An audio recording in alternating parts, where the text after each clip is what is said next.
जी अस्सलाम वालेकुम। Today our topic is what are the grounds of cancellation of FIR.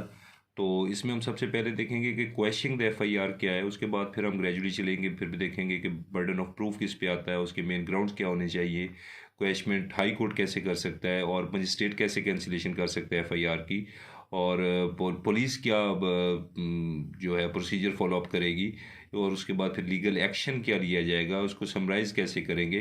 तो हम जब स्टार्ट करते हैं क्वेश्चन ऑफ द एफआईआर से, तो उससे हमें पता चलता है कि जब एक इनोसेंट पर्सन इन्वॉल्व होता है किसी भी एफआईआर में, तो उसको फिर such person can challenge the FIR through a file और writ petition under section 561 of CrPC. वो 561 सीआरपीसी के तहत वो फिर उसको चैलेंज करता है उस एफआईआर को, क्योंकि वो एक मासूम इंसान है, और under article 199 of the constitution of the Pakistan high court जो है उसकी प्रोसीडिंग बिगन्स करेगी, और पुलिस जो है उस वक्त तक उस बंदे को हाथ नहीं लगा सकती जब तक वो जब तक ये मैटर जो है वो हाई कोर्ट अभी डिसाइड हाई कोर्ट के जेर नज़र है। तो इसका बर्डन ऑफ प्रूफ जो होगा, बर्डन ऑफ प्रूफ जो है वो पिटिशनर की एक्चुअली रिस्पॉन्सिबिलिटी है कि वो एविडेंस पेश करे, विटनेस पेश करे, उसके लिए कोई वीडियो लेके आए, कुछ पिक्चर लेके आए। तो उसके कुछ मेन ग्राउंड्स होंगे। ग्राउंड में क्या होगा कि पुलिस के पास कोई जुरिस्डिक्शन नहीं है एफआईआर करने की, स्पेशली उन केसेस में जो नॉन कॉग्निजेबल है, जो कॉग्निजेबल नहीं है। उसके बाद फिर विटनेस जो है, जो विटनेस कोई कुछ विटनेस नहीं है एक्यूज के खिलाफ। एफआईआर वो एक मिलीशियस है, उसको फिर भी उसे कैंसिल किया जा सकता है। और अगर एफआईआर जो है उसका कोई कंटेंट नहीं है, तो जिससे हमें ये पता चलता है कि कोई ऑफेंस कमिट ही नहीं हुआ, जिस पे कोई चार्ज ही नहीं लग रहा, तो फिर भी उसे कैंसिल किया जा सकता है। या किसी ऐसे मकसद के लिए एफआईआर करवाई गई है जो सिर्फ और सिर्फ ब्लैकमेलिंग है, या उनका कोई सिविल मैटर्स है, तो उसके लिए उसको काउंटर करने के लिए भी करवाई जा सकती है, लेकिन उसको भी कैंसिल किया जा सकता है। पटिशनर नेम जो है, अगर वो ओरिजिनल क्रिमिनल की जगह पे आ जाए, तो इससे फिर हम ये इन्फर कर सकते हैं कि ये एफआईआर जो है ये मिलिशियस है। तो उस पर जो चार्ज लगे होते हैं वो ग्राउंडलेस होते हैं, वो फ्रीवलेस होते हैं, वो फॉल्स होते हैं, वो फ्लिम्जी एक एलिगेशन उस पर लगाए जाते हैं। और counter FIR petition already filed FIR, the person who filed this FIR, mistakes of fact हो सकता है, मिस्टेक ऑफ लॉ हो सकता है। तो quashment by high court, high court कैसे इसकी क्वेश्चमेंट करेगा?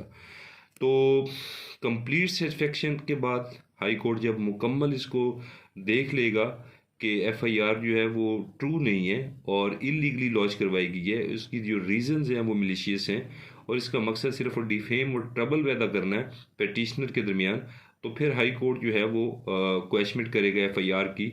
और उसके बाद वो कंपनसेटरी कॉस्ट जो है वो इन्वेस्टिगेशन ऑफिसर पे लगाएगा कि हाँ भाई तुमने क्यों गलत एफआईआर दी।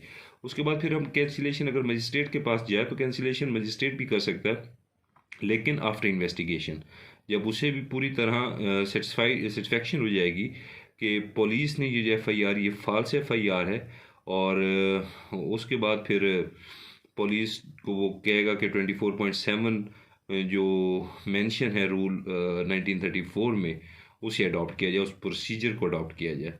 तो पुलिस जो प्रोसीजर फॉलोअप करती है उसमें वो प्रेजेंट करती है कि एफआईआर की ये कॉपी, एफआईआर की जो बेटर कॉपी है, ये फर्स्ट कॉपी है, वो देगी। उसके बाद एविडेंस पेश करेगी, फाइनल रिपोर्ट अपनी देगी, और फर्स्ट क्लास मजिस्ट्रेट जो है अंडर सेक्शन 173 जब वो एग्जामिन कर लेगा पार्टीज़ को, तो मजिस्ट्रेट फिर क्वेश्चन ऑफ एफआईआर कर सकता है।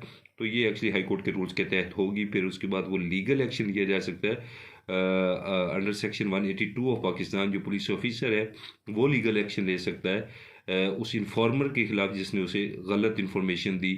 और उसके बाद फिर अगर हम इसे समराइज करें तो इसका बेसिकली मकसद जो है वो इनोसेंट पीपल को प्रोटेक्ट करना है, क्योंकि हाई कोर्ट के पास एक इनहेरेंट पावर है जिसे 561A कहते हैं। अंडर सेक्शन 561A उसके पास एक इनहेरेंट पावर है रिट पिटीशन की, जिसमें वो क्वेश्चन ऑफ एफआईआर कर सकता है, फॉल्स एफआईआर कर सकता है आफ्टर एग्जामिनिंग द एविडेंस और प्रोवाइडेड बाय द पिटिशनर। तो हाई कोर्ट में order for question of FIR. Thank you.